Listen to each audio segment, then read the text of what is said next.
This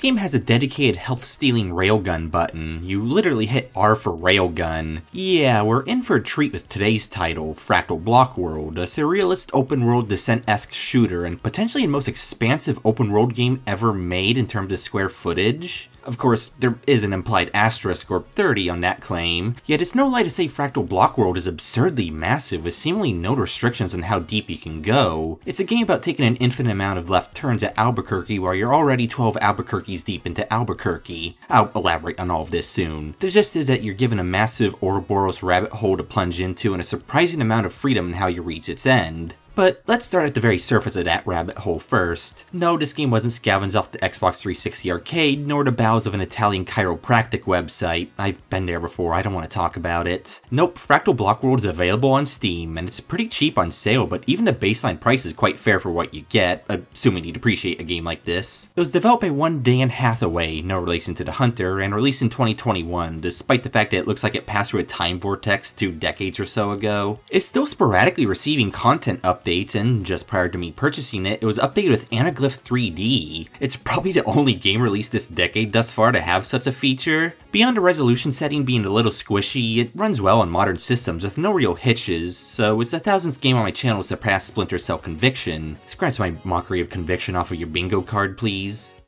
Also, real quick, I have a Patreon now. I'll give subscribers a shout out at the end of future videos, though I'll add more to it in time. I want to start uploading again, though I do plan to try my hand at both a shorter video format and content focusing on less obscure games. That's all, back to the video. So, before we get into the gameplay, what's the story? You're playing as John Fractal, a sentient gun-toting bee or something, it's never made clear, who has to rescue her friend, nicknamed Kay, by retrieving the key to the universe in the inner core deep within the Fractal Block World. You know, standard Friday night outing hijinks. Kay was researching these fractal worlds until they got trapped inside and they literally willed themselves into it. So now, you have to save them from the clutches of the evil Fractals. It's a rather minimalist story without major twists or turns. Most of the substance comes from Kay waxing poetic over text about how much they love fractals, blocks, and worlds. Since there's not too many characters and unclear stakes, the story's ultimately a small motivator in the long run. However, I appreciate the mood the writing and themes, intentional or not, add to this otherwise goofy and blocky game. This writing has 2 unexpected commonalities with the marathon games. It's entirely told through text, and there's a sense of both melancholy and existential horror to it. I had this consistent feeling of isolation, like I was all alone in this world, which is vaguely funny considering the beyond serious Sam number of enemies in some areas. Almost everything is hostile, and the closest you get to contact with things that don't want to kill you is through the text terminals. Even so, many of these terminals feel like they are left behind rather than feeling like they're being directly sent to you. And there's something eerie about how terminals tend to repeat themselves, a side effect of the fractal nature of the game, but I find it subtly adds to the underlying existential dread. There are existential themes to the story-related terminals, and the world-building heavier terminals paint an uncertain picture of a bizarre world. For what the writing is, it adds a surprising amount of mystery and atmosphere to the world, with its biggest shortcoming being the fact that the player's motivation and connection to Kay are far too tenuous. Oh, and sometimes the mood is a little soured by the typos. Kay must be in a rush typing the ramblies about the Fractal Block World, much like me. Since this is a plus side for me, I do want to mention that the story is effectively optional, though terminals do tend to contain valuable information, so you would want to at least gloss over them. That's all I have to say about the story. It's quaint, and it gives the game some much needed tone and atmosphere. For what it is, I think it's enjoyable enough. Now it's time to enter the game proper. Once you're past a fairly lengthy tutorial featuring a literal death trap and a quirky difficulty selection, you're thrown outside of the Ying Forest. From there, it's up to you to find and reach the inner core. You could also enter the maze that takes half an hour to clear because the game doesn't lie about it being long, no. Honesty is one of this game's best policies. Since you got a nice view of this giant cramped corridor maze, it's a good time to talk about the presentation. It's hard to not take note of Fractal Block World's accuracy to its title. For the most part, it's a mix of bright and dark colors, simple geometry, and abstract textures, with an occasional contrast from the charmingly flashy and massive particle effects. This game is especially true to the block part of its name. Soviet housing developments aren't this blocky, with even most distinct structures here still being configurations of cubes. I have a certain degree of respect for this incredibly minimalist approach, but there's undoubtedly a lot of monochrome corridors and chaotic arrangement of blocks that I could see the average Joe finding repetitive after some time. Still, I find that the calm areas where you get to fly around relatively unhindered have a rather zen feel to them, More specifically, it makes me feel like I'm laying back staring at an unorthodox Windows screensaver made back in 2000. The vivid colors, repetition, and simplicity all combine to grant this game a unique atmosphere that I find difficult to put into words. I typically dislike being vague like that, but this is a rare case where the game tickles an odd part of my brain that I doubt many other people would be tickled in. Can I mention that I hate the word tickle? Cause I really hate it.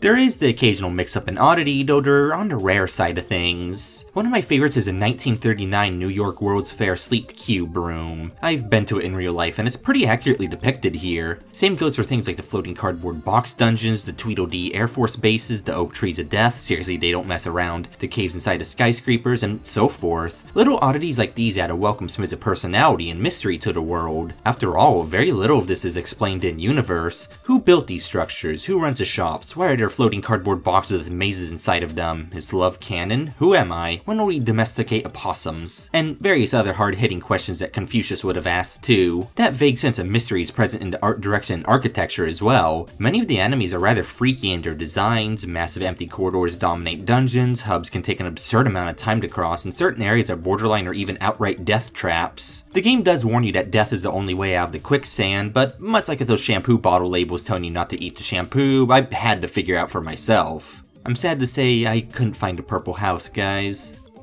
It's a surprisingly enjoyable, if a little repetitive, sightseeing experience overall, and the oddities and mix-ups are fun to unexpectedly stumble upon as I wandered. Even if it is visually quite primitive, that really captured my imagination. Thanks to the MS paintiness of enemy designs, they were a source of entertainment for me and thus an incentive to explore. I enjoyed stumbling upon new enemy designs, and despite their potential to be repetitive, there's an undeniable charm to their strangeness and escalation. Enemies that start out looking gross will probably turn into diet eldritch horrors in their later iterations, which is fun. The pool ball enemies become especially horrifying. Ooh.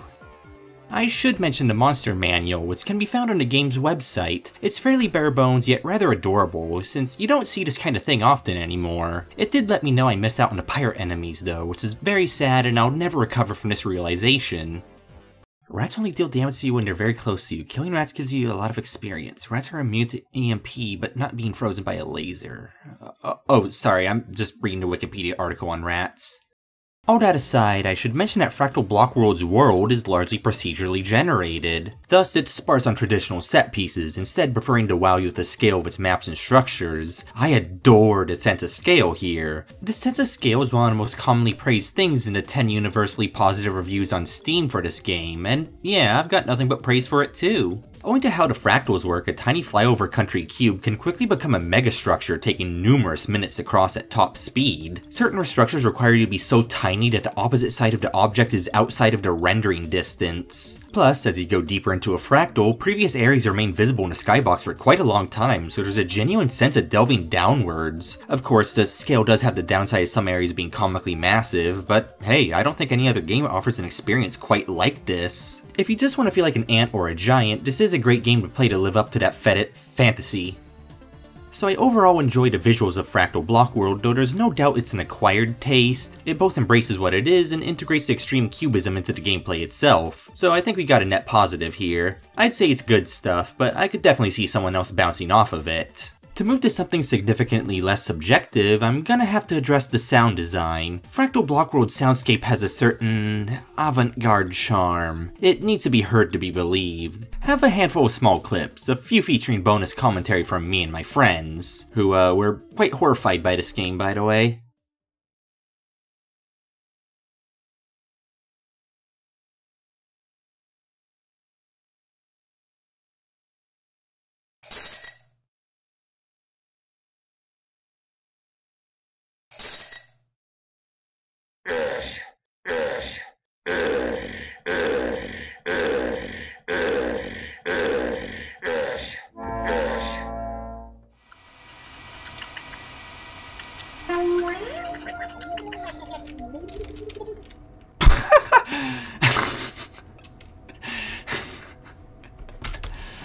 What the fuck was that sound?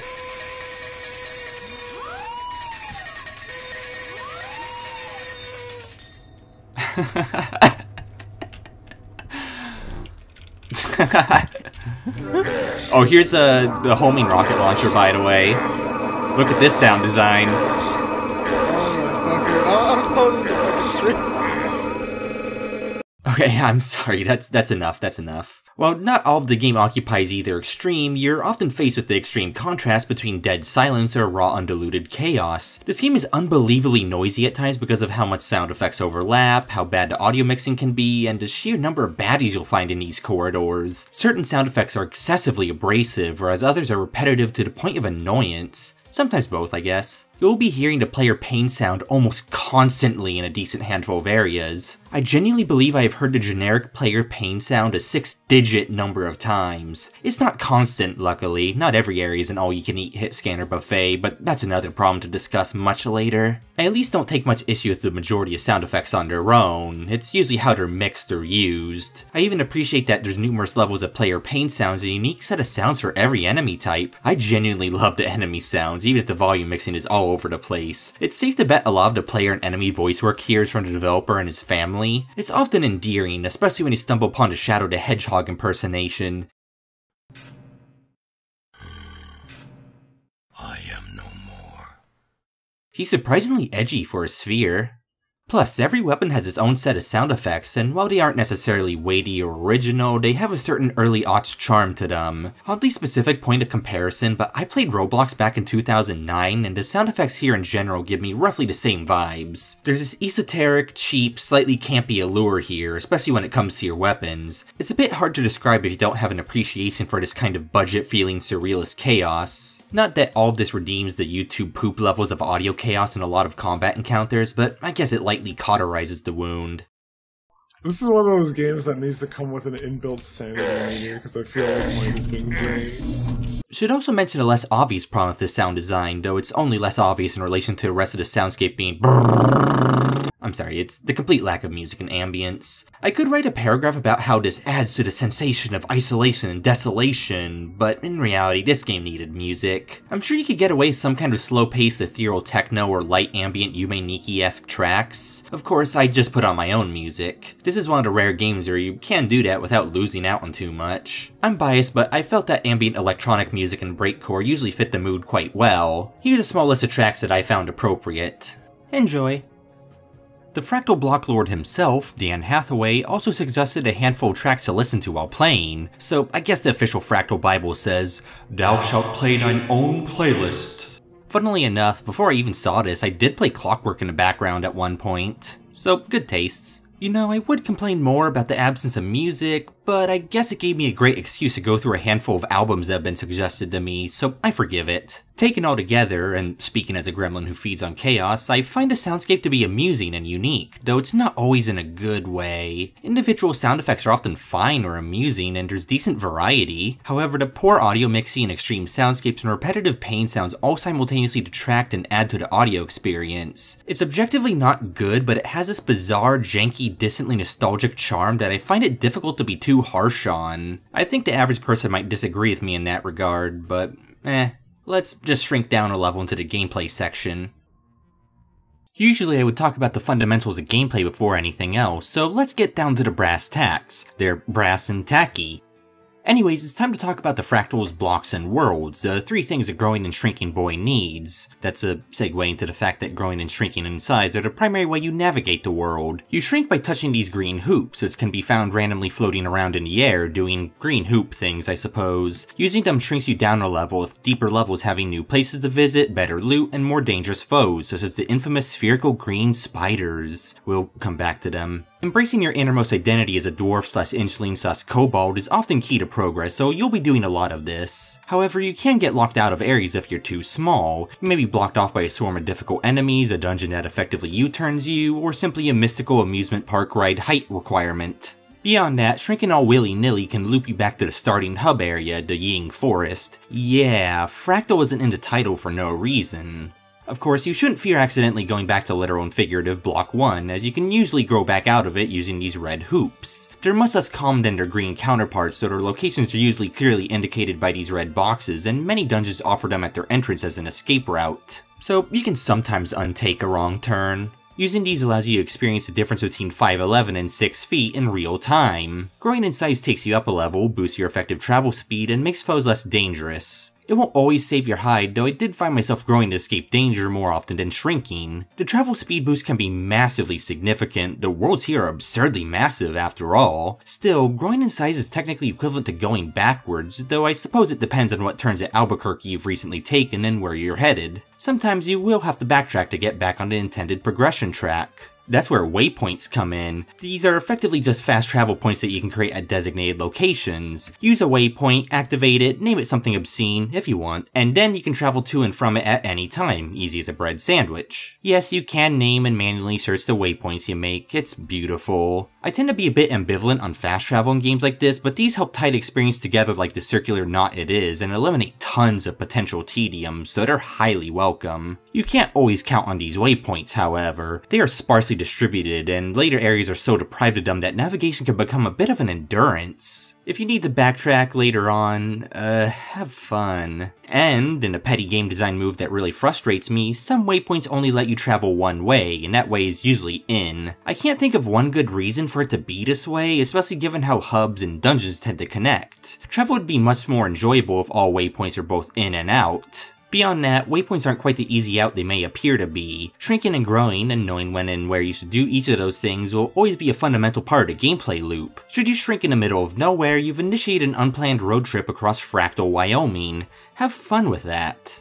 Opportunities to grow are less common than opportunities to shrink, which is probably what people mean when they talk about shrinkflation. Some areas force you to fight tooth and nail to find a red hoop, if they have them at all. Yeah, this whole growing and shrinking ordeal can be arduous sometimes, but you usually can take it at your own pace unless you stumble into one of the areas designed to entrap or redirect you. After all, Fractal Block World is open world, so you can do whatever you want. No, really, that phrase is an in-joke of mine, but it unironically applies here. While there is a main quest laid out for you, stressing the definition of quest a teeny tiny bit, the non-linearity of the gameplay allows you to carve your own path to the end, with there only being a handful of areas you have to visit. And since there's so many ways to approach and navigate those areas, everyone's adventure through Fractal Block World will be wildly different. I think I took the beaten path for the main quest, but from the sounds of it, there are shortcuts and alternative paths you can take to reach many of the same destinations. I always love this kind of interconnected design in open world games, as it keeps exploration and future playthroughs that little bit fresher. Of course, I should reiterate that a lot of the world is procedurally generated. This is why I would put a small disclaimer on calling it open world. The hub areas are randomized, locations of dungeons are randomized, and the layout of most of the mazy dungeons? Yep, you guessed it, randomized. However, it's still a very open-ended experience with a massive amount of areas to explore at your own leisure. Beyond that, if this doesn't qualify as open world, then the likes of Daggerfall wouldn't qualify either. I'll let your transgressions slide if you're consistent. I'm nice that way. Also, I'm coming at you a little later on to mention that the worlds generate based on seeds, and there is a default seed you can use. So in theory, two people can experience the same world. However, unless there's something I don't know about the world generation, I feel the non-linearity would cause most playthroughs to diverge fairly quickly. I'm sure there's a funny speedrunning seed out there. This game does acknowledge speedrunning, interestingly. In fact, the developer himself has speedran the game, with their normal mode record being a whopping 9 hours. Good luck to anyone who takes that challenge on, because that's an intimidating time to come from the individual who knows more about this game than anyone else on the planet. All of that aside, Fractal Block World being an ambitious, gimmicky open world might sound like a scary prospect. After all, there's close to zero documentation of this game on the internet, to the point where my video could be the first Google search result, again. Though when people write the acronym FWB, they seem to be talking about this game, so maybe it's not too obscure. Anyways, what if I told you that Fractal Block World effectively has its own Wikipedia built right into it? It tells you roughly where you should be going for the main quest, what you'll get out of dungeons, how much an upgrade improved your weapon, and so forth. Some games, even if they're otherwise good, tell you borderline nothing mathematical and even neglect to teach vital gameplay mechanics. Well, in struts 7 foot tall, 300 pounds of oily muscle Fractal Block World, openly giving you exact percentage loot drop chances for specific dungeon types. I like this approach of giving the player a lot of valuable pointers, mathematical information, and main quest hints as rewards, but otherwise letting them figure out their own way through the world. It's quite unique to Fractal Block World, and it's a rather enjoyable way of doing things. Just bear in mind there's no journal or anything like that, so reading the text boxes and inspecting those maps closely is worth your time. Might want to take some screenshots or even write some things down from time to time as well. It's very old school in that way.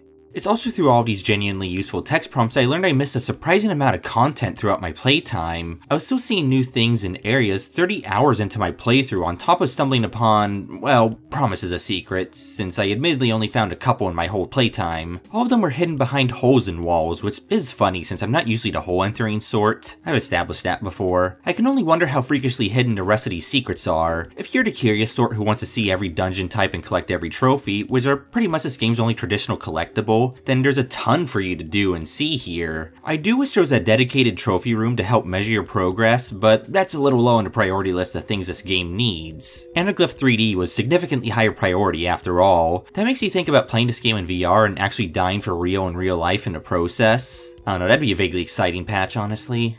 Since I mentioned dungeons without elaborating much, I will confirm that this game is partially a dungeon crawler. Huzzah, I finally did another one! Fractal Block World's world can be categorized into large open-ended hub areas and haphazardly scattered linear dungeons. The dungeons themselves help you reach deeper areas and collect loot, whereas the hubs hold a great number of unique dungeons to delve into. To put it in perspective, in the Ying Forest here, each of these gray cubes represents a dungeon. Inside of that dungeon, you can branch out to other, deeper dungeons. This kind of thing is a core part of Fractal Block World's gameplay loop. After all, dungeons and the loot inside of them are mandatory for progression, or at least efficient progression. Many dungeons even have more dungeons within them, which I think is fun. They are repeatable per se, as an effective infinite metric boatload of each dungeon type spawn throughout the world. It's not a huge exaggeration to say that there are more stony air caves than there are atoms on Earth. You don't need to raid that many, though I'll come back to that thought in a second. These dungeons are typically mixes of combat and navigational challenges, slowly escalating but usually sine-waving in terms of stupidity as you get closer to the core. The vast majority of dungeons fit within one of three archetypes: cramped mazes, big corridor mazes, and literally just big corridors. There's a few variations in each of those, but the dungeons are always extremely corridor and or maze adjacent. You do get a rare mix-up. I like the health towers, for instance, because they've got a unique layout and they encourage you to be stealthy to evade homing death bullets. It's a small thing, but it unfortunately ends up being one of the most unique areas on display. Don't expect any puzzles unless you consider maze navigation a puzzle. Regardless, you'll probably spend a quarter of your playtime in total in these mazes. Even more if you accidentally entered a giant noob maze at the beginning of the game like a silly goose. It's not lying about it being giant. Have fun. The more combat-centric dungeons are often littered with enough enemies to make doomed slaughter maps look like a slow day in hell, to the point where slowly whittling your way through a giant corridor is likely to become exhausting. Of course, the secret strategy there is to mindlessly charge in and clear the occasional safe spot to regenerate your shield, because this game is truly avant-garde. Usually I would dedicate an entire section to level or dungeon design, but there really isn't much to talk about here. You're seeing it on screen. This is the bulk of the game. Mazes and corridors of varying blockiness and tightness. I'm not going to beat it in more than I have to, because I legitimately don't really have anything more to say. So what's the incentive to do all this maze and corridor crawling? Well, I'm glad you asked. It's a sizable stashes of ammo, health, armor, gold, and most importantly of all, permanent upgrades within them. Most dungeons have a big loot room at their bottom, stuffed full of goodies that make your numbers larger in addition to making satisfying sounds on pickup. This game could definitely milk a good bit of dopamine out of people who love seeing numbers go up. If nothing else, picking up upgrades feels nice, especially when the sound overlaps.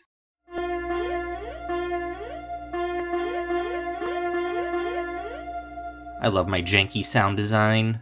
Even outside of dungeons, exploration is heavily rewarded. Most hubs will have upgrades sporadically scattered across the landscape, with deeper and more dangerous hubs in dungeons having upgrades for later game weapons, or even potent rare upgrades for earlier weapons. Upgrades are a fantastic incentive to keep your eyes peeled, and it keeps the progression going even as you're aimlessly wandering around the map.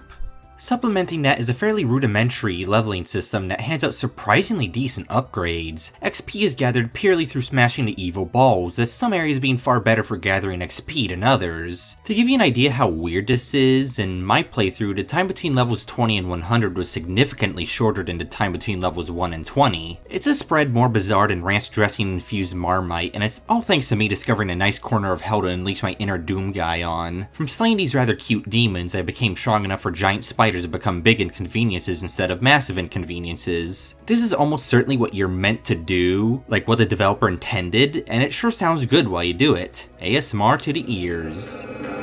Leveling up grants a health bonus and a special upgrade every 10 levels. These special upgrades are worth seeking out, with one quite literally permanently doubling both your health and the potency of all future health upgrades. That's hard to sneeze at, though a few of these are relatively sneezable. I appreciate that leveling up is actually quite rewarding in the long run. I think Fractal Block World does this a little better than most other similar games. It is worth mentioning that upgrades are piecemeal, especially if you aren't doing dungeons for specific types of upgrades. At one point the game outright tells you, hey, go knock out a few penthouses and sewers to make your cannon deal 500 damage per shot. There's not a lot of feces in these sewers, but that sure is a lot of shit because a dozen sewer raids wasn't enough to reach that point. Yeah, so Fractal Block World is easily the grindiest game I've ever covered. Even 20 hours in, decently kitted out with dozens of upgrades under my belt, it felt like I hit an awkward wall. Earlier game enemies effortlessly melt under me, but mid to late game enemies always took a decent amount of time or precious ammo to take down. This game isn't especially hard, and I'm sure you can make it completely trivial if you're willing to grind for upgrades. I just didn't have the patience to do that too much. Whether you're patient or not, you're ultimately going to have to repeat dungeons to acquire the upgrades necessary to survive later on. But tough areas can sneak up on you at any point. A side effect of both this grind and the open nature of the game is that you'll inevitably get stepped on because you took a wrong turn, probably into Goliath territory. You know, Goliath, the big red death sphere as seen on the Bible. That's not good for your health. Fractal Block World is a bit like the obscure MMORPG about racism, Morrowind, in that there's very few progression gateways and nothing that outright tells you shouldn't go in here yet. There are moments of genuine terror where I stumbled upon dense enemy swarms of death while curiously exploring unfamiliar areas. I sporadically fell into unexpected death traps even into the late game. You can, sometimes survive if you're quick. I have a begrudging respect for this because even though it's hard to predict on a blind playthrough, it means there's actual danger to exploration. You can clear out safe areas and there are safe zones, yet you can rarely let your guard down, even in the hub areas. Luckily, the game isn't super aggressive about this and only a handful of areas have punishing death swarms, yet the knowledge that they could be around the corner adds a surprising amount of tension to the experience. In general, Fractal Block World doesn't ream you too hard. I do think only having a single save slot per profile is a bit weak, but I'm at least glad I can save and load freely at any time. There's also a respawning system. Dying and respawning is an intended mechanic, as in like you're expected to open a menu and hit the brain aneurysm button when the rabbit hole gets too sticky. It's entirely possible to get stuck in areas with no way out except to respawn, and while the game does warn you, sometimes, it's certainly a design choice.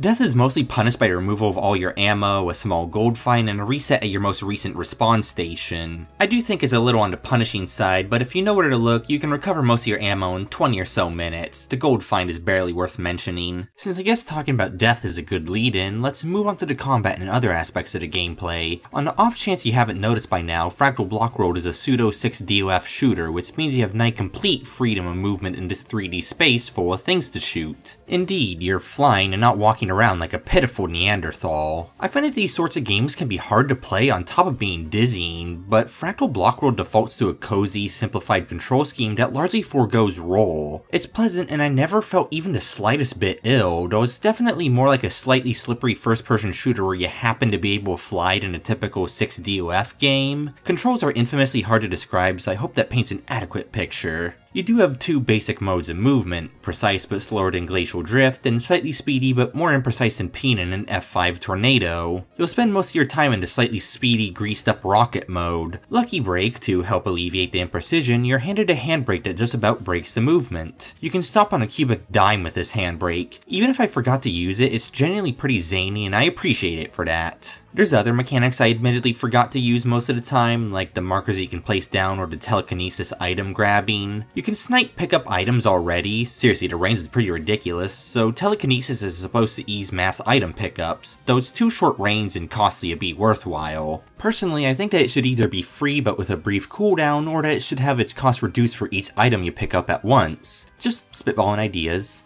Anyways, Fractal Block World is a bit of a boomer shooter at heart, so it slots into my channel well, even beyond its surreal visuals. Your entire arsenal is crammed into your fractal gnome pockets at all times. There's no goofy mechanics like sprinting or iron sights, and you've got fixed health, mostly. You actually have 3 layers of health like the long extinct Onion, a regenerating shield like in Halo, a protective layer of armor like in Doom, and a fixed health bar like in Hunt Down to Freeman. The shield is a godsend here thanks to its general potency and non-stop regeneration. You will depend on the shield, there's no way around it. I mean, enemies will get around it, but you catch my drift. All 3 types of health naturally improve as you find upgrades, so you'll become pretty tanky eventually. Like, no joke, certain death corridors are best dealt with by simply charging in and face tanking them. You'll obviously want a good few health upgrades, and a prayer. Even if you're in a deeper pickle than a pickle at the bottom of the Mariana Trench at the bottom of a fractal pickle, and it just goes on like that, items to restore health and armor are quite common. Dungeons very frequently give you 100% health pickups, and you can boost your armor to an absurd degree. Enemies also tend to not hit super hard on average, though that's not a cue to underestimate how much damage a Swarm or Big Boy can dish out. Fractal Block World is on the forgiving side of things in terms of your health, and I only died a few times throughout my experience, usually due to rare death traps or taking overly large risks. I played on normal mode, by the way. The thing is, most of the challenge here comes from chaotic and questionable game design. I've already talked about a decent chunk of that weird game design, but there's a lot more ground to cover throughout the rest of this video. For now, let's move on to one of my favorite parts of covering a first-person shooter. The next part of combat I want to address is the arsenal. Fractal Block World's arsenal is simple but decently sizable and creative in the right places. A good few of these are archetypical FPS weapons that have been put through a cotton candy machine or two. In that process, they've somehow developed charming impurities. Now, I should mention that upgrades greatly affect weapon potency. Without upgrades, the incredibly vital laser is little more than a neon blue laser pointer. With upgrades, the cannon becomes a Gatling AA-12 that doesn't hurt spiders. So any weapon can at least theoretically be made viable. They tend to start off weak, especially in the projectile speed and damage departments, but it doesn't take too long for them to become usable. So your only real limiter is ammo. Since most areas do not casually hand you rockets, rails, suppositories, shells, what have you, you'll usually use whatever weapon the area has ammo drops for. This can be quite restrictive, but ammo isn't super uncommon, and you can always purchase more at shops. Some weapons are just given way more ammo than others. Like, my maximum number of homing rockets at this point is 350. Isn't 2,000 rockets in a pickup a little overkill? That aside, the distribution of upgrades also means that you can potentially acquire weapons early or extremely late, since picking up an upgrade permanently unlocks its respective weapon. It's a little unintuitive, though it works fine given the open-ended nature of the game. So while this does mean that you can acquire weapons in just about any order you desire, I'm still gonna do this in rough order of the arsenal on the HUD, saving the less interesting weapons for last. Let's ground you with a default weapon, the plasma pistol. It's your infinite ammo fallback weapon and a surprisingly trusty one. It was probably the weapon I used the most throughout my playtime. Its damage isn't the best and its recharge can be slow, though it's a versatile little thing that specializes in popping popcorn. It even has alternative firing modes you can permanently enable, which is nifty. There's apparently a sniper mode, but I never saw that. Upgrades for this thing literally grow on trees, so it's easy to keep up the literal snuff. Just don't try to kill big baddies with it, as it doesn't damage balls over a certain size. Tanky enemies will also take a turtle's lifetime to kill, so that's your push to use larger guns, or more guns. Next up is the first spicy weapon, the laser. This is one of two weapons with a dedicated keybind. Long as you have ammo, you can hit C to fire a laser, because C is short for laser. This laser deals a lot more of the color blue than damage, and by blue, I mean it freezes most enemies for a couple seconds, duration dependent on upgrades. As a stupidly good bonus, the laser instantly recharges your shields, free of charge, except for the ammo cost, on a successful hit. I'll confess that I did not notice this until much later in my playtime, since the shield recharges faster than an average person avoids clicking on my videos when they show up in their YouTube feed. So this is actually quite a powerful weapon, playing two significant defensive roles, disabling tough enemies and momentarily boosting your general survivability. It's not so great at the killing things part, but it's an incredibly potent utility weapon in a game where you can instantly swap to one of 9 other guns on the fly, so it's fine. Frequent uses of this laser is almost mandatory in later areas, which I have mixed feelings about. If you played Borderlands 2, you might remember its slag gimmick, which I strongly believe to be one of the most atrocious pieces of game design in all of FPS history. I almost want to make a video brutally tearing the slag mechanic apart, but I'm not gonna dwell on it in this video. Well, Fractal Block World greatly outdoes Borderlands 2 here, because swapping to the laser is completely instantaneous. There's no interruption to the combat flow beyond hitting an extra button. Still, it arguably adds an extra intermediate step to encounters and the need to manage your laser ammo pool. Since you'll be using it often, you'll need to replenish it often. It's an alright gimmick and a decent weapon, if only because it puts a band-aid on one of Fractal Block World's most fundamental design flaws. I'll get to that soon. I've been saying that a lot this video, haven't I?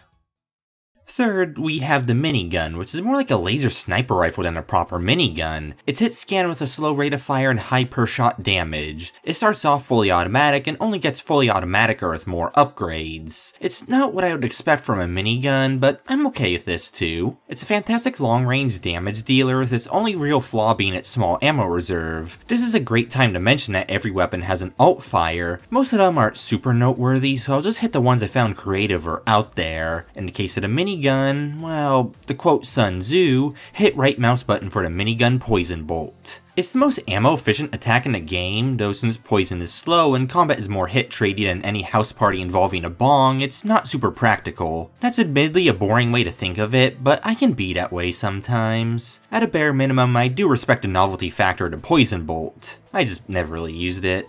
Then there's the homing rocket launcher, which is a bizarre weapon that could only thrive in a game like this. It seemed underwhelming at a glance, being slow in general and doing about as much damage as negative thoughts. Then I hit the alt fire button and realized that this is just straight up Wraith Verge from Hexen with a bonus piano stinger. So yeah, it's a slightly watered down homing ghost BFG. Dense clouds of enemies just vanish with this. Those sing songs of how fiercely I curb stomp the demon caves with my rocket fire hose. Psst, that's an XP farming pro tip. It's a white noise machine of a weapon, but I guess that's the price you pay for crushing balls with this level of efficacy. It's a fun over-the-top weapon, and I respect that. Fun thing about the homing rockets I forgot to mention earlier, the trailer on the Steam store page shows its alt fire off in all of its prog rock concert glory. So the game is incredibly upfront with its goofy sound design. I respect this in a strange way. The railgun is deserving of its own paragraph as it was one of my more commonly used weapons throughout the game. Much like the laser, it has a dedicated keybind. Hit R, short for railgun, to Wild West quick draw to Vampire Railgun alt fire. Yeah, a dedicated health stealing railgun key, I can't say I've seen that before. It's part of the lore, which I find charming. Does this qualify as a fourth wall break? Regardless, the railgun doesn't have the laser's ability to inflict enemies with IFO 65, instead being more of a hard-hitting workhorse sniper rifle. It does pierce enemies, but that tends to be situational in this game. The railgun is definitely one of the more powerful and flashy weapons in your kit, in addition to being relatively sane. It's almost exactly what it says on the tin. There's not much more to it, it's just a reliable sniper rifle with flashy AUTS particle effects. What more could you want? Finally, for weapons I think are deserving of a decent amount of discussion, there's the black hole gun. It exclusively slurps up big balls, I'm sure we all know someone like that. It hits hard and can secretly be charged up to summon a blacker hole, but everything about this gun is approximately 10% slower than Continental Drift. It has a unique kill sound and death animation, and those are both quite powerful.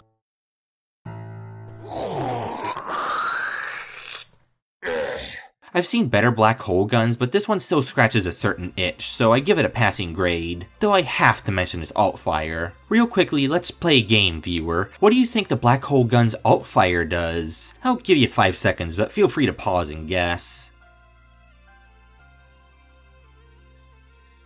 If you said it trades 100 health for another shot, you've already played this game or watched this video before. Welcome to a very exclusive club. It's unironically useful actually, since it does take your shield first. That also makes it one of the 2 weapons to effectively have infinite ammo, so I actually appreciate that. Still a little goofy in left field, though I like my arsenals to be that way sometimes. I got decent mileage out of this thing, so I guess it is pretty decent in the long run.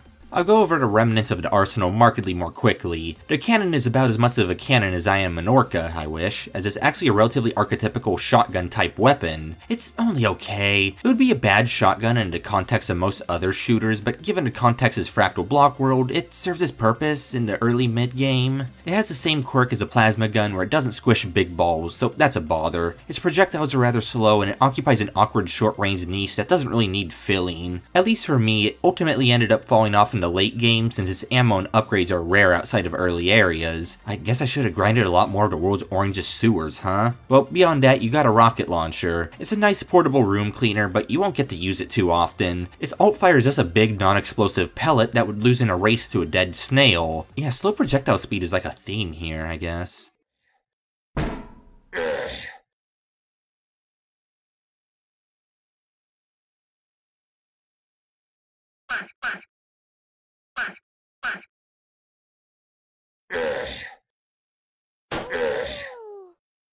This is funny though, so I'll give it full points. Speaking of nukes, there's a nuke. The nuke is a little underwhelming. I wish it was more bombastic and flashy as it doesn't quite have the destructive power I would expect. Nukes also feel far too rare to use, and while the game makes a big stink about how to acquire nukes, they don't really feel worth it. It also felt oddly insulting to find 10 nukes at the bottom of dungeons when I could only carry 1. Frankly, I consistently got more mileage out of 1 homing rocket burst. Worth mentioning that with the exception of homing rockets, all explosive weapons pierce walls. Even a railgun doesn't do that. It seems to literally just be a radius of death, so that's fun. There's probably a lot of cheesy stuff you can do with that, but I'm not clever or lucky enough to find some of that out.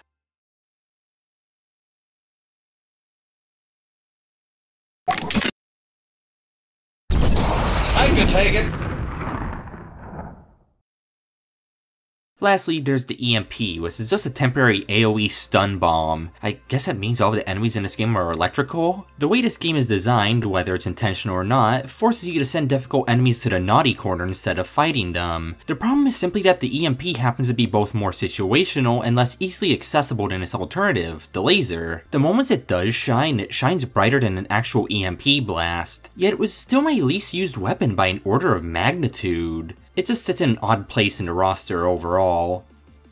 So the arsenal is well-rounded, quirky in a good way, and adventurous in the right places. Weapons do typically need upgrades to shine, though I'm still surprised by how viable most of it is anyways. I had a good bit of fun experimenting with alt fires and clearing out dungeons with each weapon. Hell, Fractal Block World outdoes a lot of other shooters by having every weapon occupy a niche, even in the case of guns like the cannon or EMP. There's almost no redundancy, and you get plenty of opportunities to go ham with each weapon, aside from the EMP and nukes of course. From the outside, it probably doesn't look like much, and I do believe some tweaking and extra visual flair would really complete it, but I think this arsenal is quaint, fun, and surprisingly well thought out overall. I mean, that the laser has a hotkey at all is fairly smart design, so thumbs up from me in the arsenal department. Heh. Forget sometimes. Okay, I'll show you the nuke.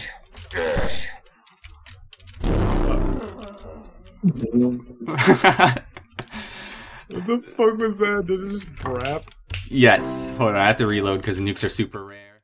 The other significant side of the combat coin is the enemy design, which is the worst part of Fractal Block World by a significant margin. Almost every enemy has three things in common. They're balls, they're immobile, and you receive damage the same frame you see them. Okay, fine, I'm exaggerating with the last one. It's only 4/5 of all enemies that instant hit scan you. The exact picosecond they're within rendering distance, they've already shot you, stolen your lunch money, eaten a PB&J your mom lovingly prepared for you, and watched the entire Lord of the Rings trilogy. This game can feel a bit like a tactical shooter where I have to slice my way through corridors, checking corners, praying there aren't more balls waiting to shoot me just outside of the rendering distance. Yes, that's a thing. For better or for worse, enemies are invisible and inactive until they're within rendering distance.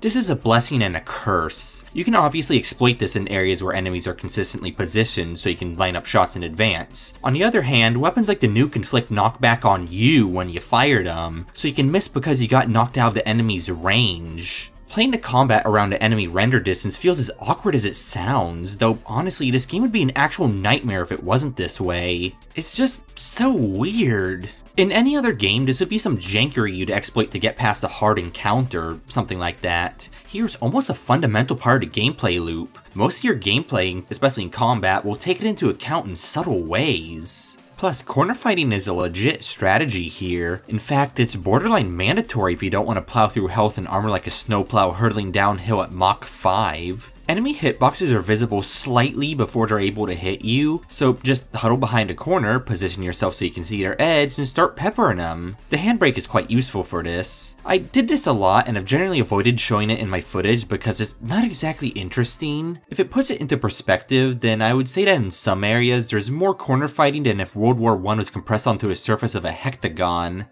Compound that with the absurd number of enemies in just about any given area. I do like me a horde shooter sometimes, but this is excessive. They also tend to be this paradoxical combination of being spread far apart, yet also being densely crowded. Explosive weapons tend to not be super useful without radius upgrades as a result, and nukes are further hindered by their rarity relative to the extreme enemy numbers. Ammo for explosive weapons tends to be uncommon in general, so that doesn't really help. And enemy placements may as well be determined by a gaggle of monkeys on typewriters within your computer. Trying to make breathing room can be incredibly arduous as a result of the spread out spawns, and the high numbers in hub areas force you to stay on the move and sporadically find a safe spot to recover. A non-insignificant chunk of my playtime was spent just waiting for my shield to recharge in a dark corner somewhere. Luckily, hit scanners very rarely show up in hubs, so getting from place to place isn't always the chore you might assume it to be. When that's a chore, it's often for different reasons. Now, there's a shrunken elephant in this corridor I haven't acknowledged, the radial damage indicator. It doesn't help much. It barely communicates verticality, and it can blot out your crosshair. This is extra fun when you're being sniped by pink eyeballs who ignore the render distance limitations just like in real life. This is an unfortunate case where I'm not really sure how this mechanic could be improved, but that does lead me into something related. You've probably also noticed that most enemies don't shoot out projectiles, instead just dealing psychic damage. It really made me wish for traceable visual cues. Maybe the line of sight hit scanners could fire lasers and the weird proximity damage balls could have a fart gas aura or something, I don't know. There are a select few enemies that do fire genuine projectiles, just like in my favorite Tohos. However, these projectiles tend to get lost in the chaos, and there's no consistent rules to them. Some projectiles can be shot down and others can't because consistency and God are dead. For me, the most infuriating example of the enemy design was in the botany lab. These hit-scanning spiders that blend into the green backdrop because they're wearing ghillie suits or something, I suppose. For those of you who aren't alt-tabbed, here's a screenshot with my damage indicator blanked out. Can you see the spider that's shooting me?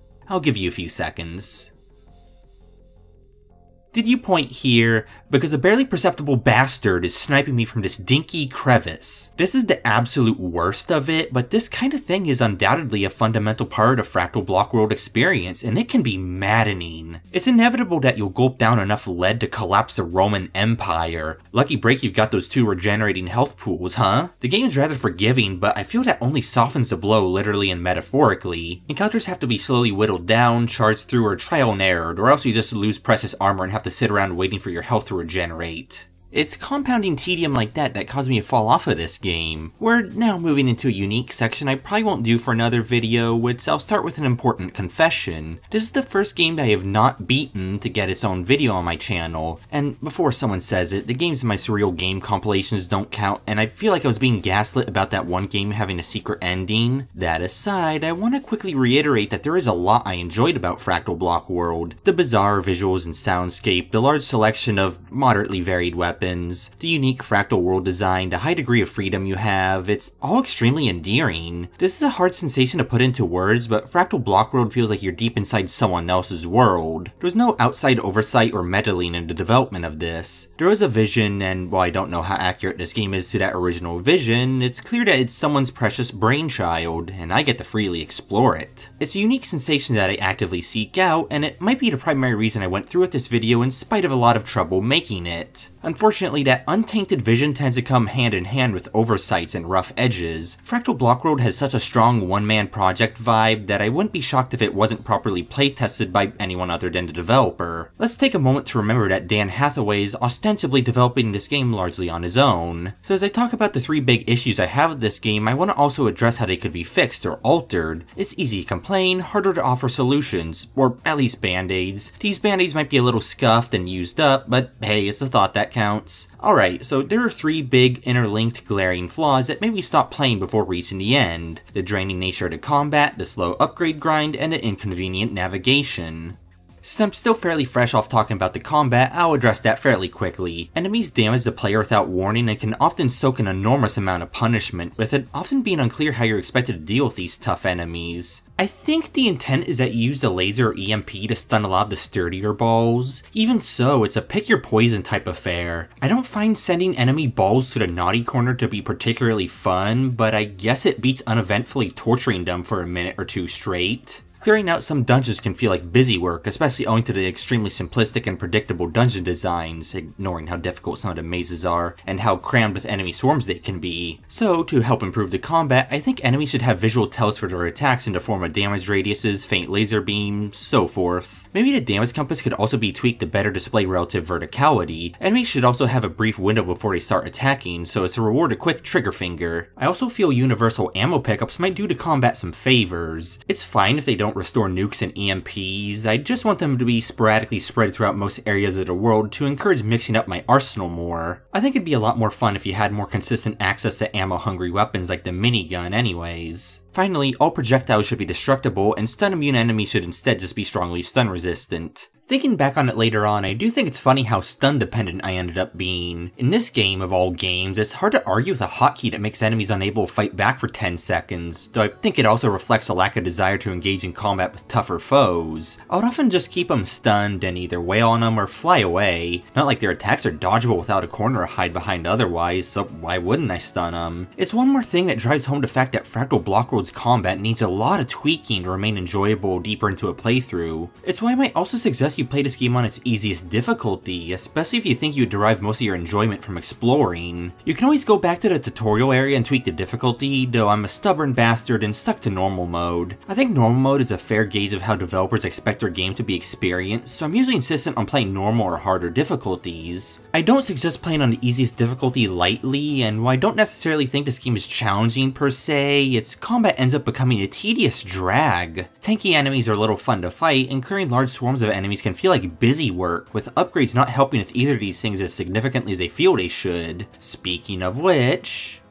upgrades counterbalance the combat to an extent. I've been struggling to word this point in particular, so bear with me as best you can. What ultimately ends up happening is that the upgrades speed up the combat loop, but don't make it much less inconvenient. Even once my minigun was powerful enough to speedily send the green spiders back to the plane of hell they came from, I still hated dealing with them. In fact, the minigun starts to one-shot a lot of early game enemies quite quickly, but you still need to aim and shoot at all of them individually. Yeah, this is a shooter, you shoot things in it, but it sometimes feels like a drawn-out shooting gallery. You may suggest that I use my explosive weapons more often, but ammo for them is a fairly scarce commodity that you can chew through quickly. Plus, you need a good few upgrades for them to be decently viable, because they barely have any radius by default. A funny side effect of just how this game is designed is that large homing rocket pickups dramatically exceed your baseline homing gun ammo capacity. I spent a good bit of time grinding up homing rocket upgrades, yet look at how many I can carry. It would take a lot of grinding to maximize these 2,000 rocket pickups. It feels wrong in a weird primal way to me to just waste so many rockets like this, but what can I really do about it? Beyond that, since upgrades are rather piecemeal and slowly accumulated, it's going to be a decent bit of grinding before any one weapon can efficiently deal with late game encounters, not without using most of its ammo capacity at least.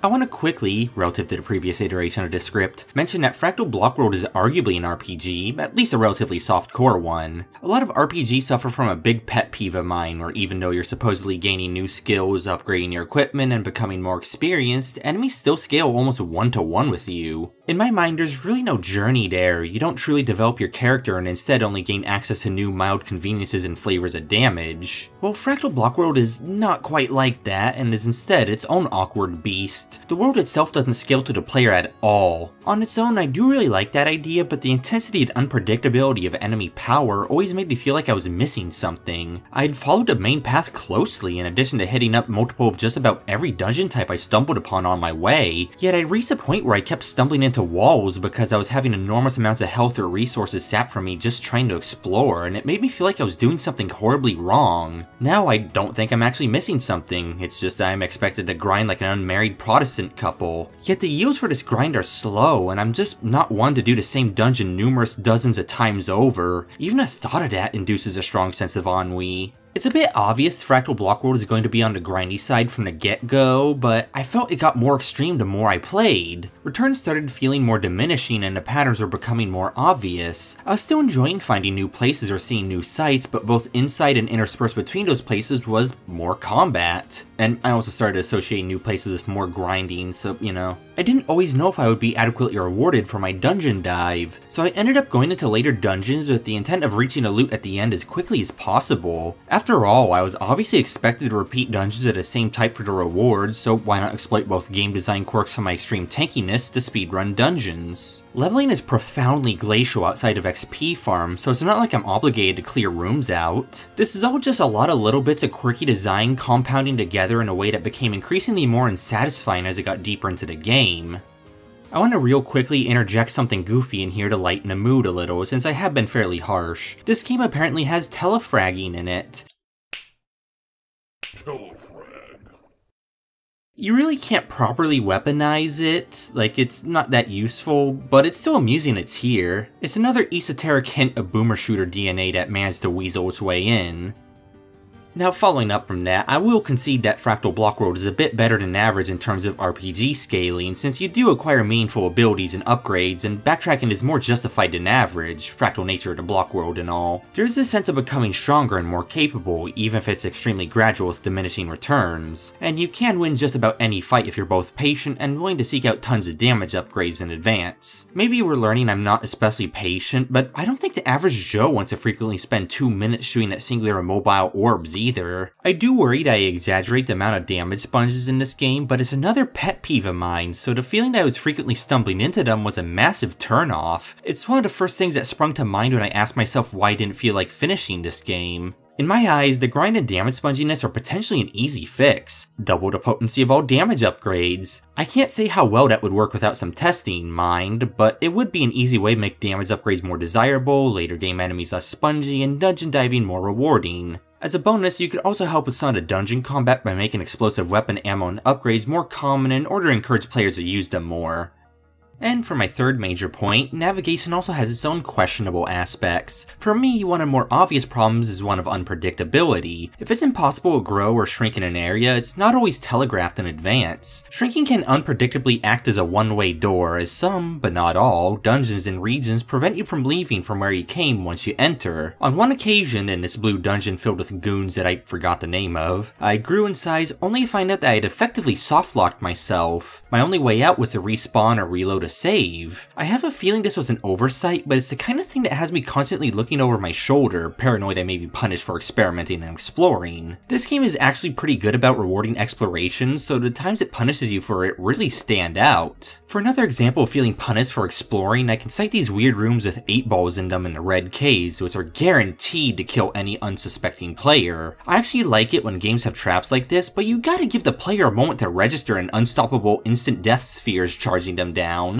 And in general, the gimmick where you can't grow in size in an area is far too frequent and it can be time consuming. Stony air regions are a good example of this, as they can potentially represent an unrewarding 10+ minute detour, especially if you're unlucky with the randomly spawning out only waypoints at the bottom of the longest dungeons in the area. That's another thing. Why are there in-only and out-only waypoints in the first place? I do want to make it clear that I think limited fast travel has its place in games. I don't have a problem with it being limited to these both-way waypoint blocks, though I do find it interesting that you don't also need to use save points to, save. But the way Fractal Block World is designed doesn't justify how sparse it can be with waypoints. Morrowind is a great example of limited fast travel done right. Morrowind has numerous forms of fast travel, including ones that the player can use at any time, methods of movement to supplement fast travel, and, most important of all, a consistent and legible landscape. In practice, Fractal Block World doesn't really have any of those, and because it has a degree of linear design to it, it's not like you'll be skipping out on areas or getting out of jail for free if both-way waypoints are more available. The game also has a rare, goofy means of punishing exploration in the form of the white box device. It's generally just a shortcut out of mazier dungeons that costs all of your ammo. Why? The punishment just feels too severe because collecting all the ammo again is a larger deviation off course than finding the dungeon exit. It's just not a good idea for a mechanic. So what do I propose to help with the navigation? To start simple, I'd suggest allowing the player to leave any dungeon at its start. Entrapping the player at the start of a dungeon is not conventional game design, and for fairly obvious reasons. If an upcoming area doesn't allow the player to grow or shrink, there should be more warning or a grace period. Maybe these grow or shrink points of no return could be colored or labeled differently to let the player know their trip will be more committal. In addition, waypoints would unanimously swing both ways, none of that vanilla one-way stuff. This is a difficult compromise, but I think this would be better than simply adding more waypoints, because I do worry the game might lose a degree of adventure if there were too many waypoints. I don't think this is the kind of game that should be overly worried about players not backtracking or retreading areas they've already been in, especially since enemies respawn, delay to land in each zone isn't particularly learnable, and you'll probably fast travel back to specific zones to farm the respective dungeons for upgrades anyways. Not like learning exact locations and pathways to them is important when the world is fractal. Still, I do want that occasional sensation of being in the thick of it to stay, just to a less extreme degree than how it is now. Lastly, white box devices should probably just be a hefty gold fine instead, so they're essentially just a toll booth and the player has more incentive to engage with them. All these navigational changes should help Fractal Block World feel a little smoother to play in the long run. I think a few things being more time and player friendly would go a long way. Before I finish this section up, I do want to mention I got a little carried away here. I'm obviously trying to craft my ideal Fractal Block World at this point. I think it's sometimes fun to speculate how a game could be improved, especially in the case of flawed, oddball titles such as this one. Maybe Dan Hathaway views this as his perfect game, and these are ultimately just some creative differences, I suppose you could say. I do admit some of my objections are more subjective than others, but Fractal Block World is such a unique and fun concept for a game with so much potential. As a result, I can't help but daydream about a version of it with a lot of its rough edges smoothened out. Obviously, he doesn't have to implement these things into the game. I think that's a lot to casually ask from an indie developer. Even so, there's a lot of other things I'd propose adding beyond what I've already addressed here, like side quests, further uses for gold, and enemies with more complex AI and behaviors, but I feel like I'm overstepping the scope of what I should talk about in a video like this with those requests. Ultimately, I think if the combat, grinding process, and navigation receive some of the tweaks I mentioned to make them more player-friendly and convenient, then I think that could greatly improve Fractal Block World and its wider appeal. As it stands, I feel it's the most niche game I've ever covered. There's nothing wrong with the game being niche, but for me to fall off a game like this, it takes an extraordinarily specific kind of person to play all the way to the end, that's for certain. I'm still sure the average person could derive a reasonable few hours of enjoyment out of this game. It's just that they'll probably move to something else somewhere between 5 to 15 hours in. For the price of admission, that's fairly decent, but something tells me that this is one of those games where the ending has only been seen by a single-digit number of people as a result of its issues and nicheness. Apparently nicheness is an actual word, that's nifty. It's unfortunate, but I guess it's just the way the cookie crumbles. Sometimes even I can't power my way to the end, and I've only spent like 15 minutes talking about the reasons why. Like, holy crap, this section actually like really bloated as I've been editing this video together, holy cow. That unceremoniously concludes my big grievances with Fractal Block World. I don't think any of these issues are game ruining, but they all combined to the point where I was eventually fiercely struck with ennui. I enjoyed what I saw in my initial 25-ish hours of Fractal Block World and effectively said my goodbye shortly after reaching Infinity Flower L2, so if you get past that, you will have reached further in the game than me. Congratulations! Now, I did go back in for a decent few more hours of footage, but you know how it is. I want to emphasize that Fractal Block World is genuinely a cool and unique game, despite its presentation and even how I probably made it sound these past 10 or so minutes. This has grown into one of my longest videos and all my largest projects, even though my original plans for this actually to be one of my shortest videos. I am the kind of person who inadvertently goes over the word limit on essays because I've never been good at being concise. I suppose if someone's gonna make an overly long video about a quirky surrealist shooter almost nobody's heard of, there's a modest chance it'll be me. I mean, I was definitely lured in by the idea of a surrealist open world fractal FPS because that's a good few buttons to press for me. Still, I figured Fractal Block World would be a novelty to dedicate 5 or so minutes to in all my surreal game compilations, only to then sink a double-digit number of hours into it and buy a copy for a friend.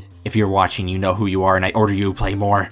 Regardless, Fractal Block World really did make me think a lot, and I feel quite strongly about it and had a lot I wanted to talk about. So, you know, I really hate those green spiders that don't look that much like spiders. I sometimes do have to think about what this game's presentation looks like to the average Joe since I'm completely jaded to this kind of thing anymore. Anyways, enough tangents. Do I recommend Fractal Block World? I'll say yes, on the condition that you know what you're in for. If you made it to this point in the video, you probably do know. If you're fine with your open world Fractal Descent-esque shooter made in MS Paint having subpar combat, awkward navigation, and above average amount of grinding, then yeah, go for it, knock yourself out. It kept me playing for a decent amount of time, so even if I fell off, I absolutely got my money's worth. I think Dan Hathaway deserves some support for making such a unique game, and if it sees a burst in popularity, we may even see more updates, community mods, or even more games with similar ideas. Yeah, this game has a modding toolkit. I'm dropping this on you at the last second because that's pretty in character for me. I don't know how it works, but I wonder if it would be possible to address a lot of my complaints with it. I'd definitely love to see what people could do with it. According to the developer's website, you can make the game into a third-person shooter with gravity, which is a bit weird to think about. Could simply be inbuilt functionality, but I feel it could mean there's powerful tools to work with here. I would try my hand at making a mod, but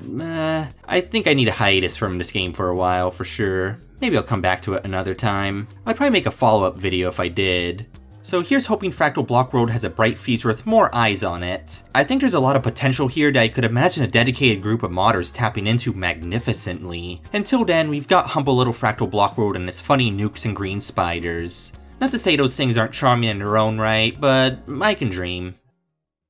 Anyways, Accolades time! Biggest game world ever, asterisk, asterisk, asterisk, you get the picture. While the world is ostensibly procedurally generated, it's still incomprehensibly massive, and that sense of scale was sold remarkably well. Witnessing a cube you can instantly fly by slowly transforming into a megastructure taking minutes to cross in real-time gameplay is a sensation completely unique to this game. Beyond that, the massive fractal world is an unavoidable gameplay mechanic the world is built around, so it's not simply a novelty thrown in because it sounded cool. I do think more could be done with the concept. I'd love to see puzzles or more fundamental gameplay gimmicks that involve growing growing or shrinking on the fly, but as it stands, I'm okay with this. I enjoy this implementation and I'd love to see more like it in general. Plus, a big upside is that it's an open-ended world with actual stuff to do between locations. Titles like Fuel or Daggerfall may boast monstrous land masses, but there's almost nothing to see between marked locations. You could argue Fractal Block World has the opposite problem, where you can't fly for 10 seconds without finding a dungeon, enemy swarm, or upgrade, but I prefer this extreme over vast desolation. I would argue that the fractal world and the sites inhabiting it are the primary allure to this game. It's certainly what kept me going throughout my 30 hours of playtime, even as the ennui was creeping in.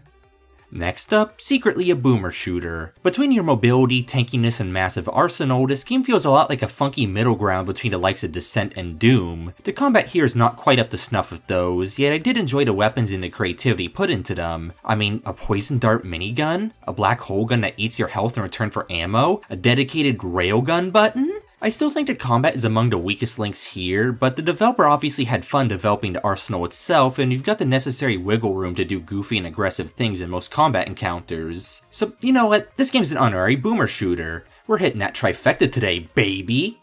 Lastly, distant cousin of egg likes. I originally wasn't going to elaborate on this for the sake of a gag, but I'll do it anyways. This game is a bizarre minimalist chaos. The story is comprehensible, yet the world around you is not. It's surreal, alien, and unwelcoming, but there's a certain bit of humanity in there to starkly contrast this. A lot of sensation comes from the visuals and audio, and while both of those run a gamut from being barely existent to being overwhelming, they ultimately combine to make an oddly cohesive and lovable aesthetic of madness. It's the kind of thing that doesn't really exist outside of indie games and European art houses. Even if the presentation was Dan Hathaway's least concern throughout development, it's probably gonna stick with me for the rest of my life. Though you can't be thankful that we lived in the timeline where the game isn't monochrome. See? Good timeline. Oh, and every monster is a big ball, and balls are a lot like eggs. That's the correlation. For more insights like this, don't forget to like, comment, subscribe. That's about all I have for this episode. I plan on mixing things up for my next video, so it'll likely be something other than an obscure game. However, I will mention I have another surreal game compilation, a bi-gender bird grandma beatdown simulator, and a third-person shooter where love isn't canon, all on my future agenda. See you around.